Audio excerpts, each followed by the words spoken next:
E aí, sociedade, beleza? Tudo bom com vocês? Aqui hoje vamos mostrar como customizar o nosso queridíssimo Gimp.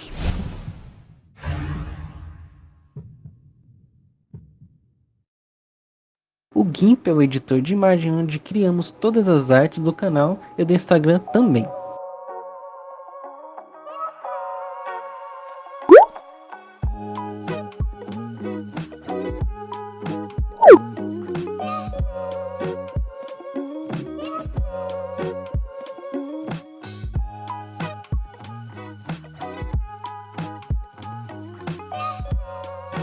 Primeiramente, vamos aqui instalar o programa.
Depois de instalar, abra a aplicação e em seguida basta arrastar as janelas.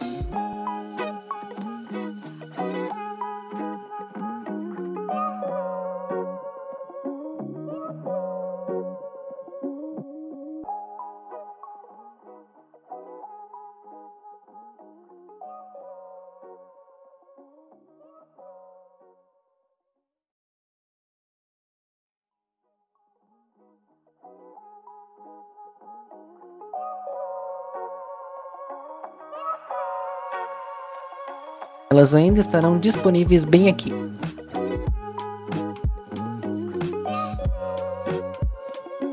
Depois diminua essa parte onde fica as ferramentas.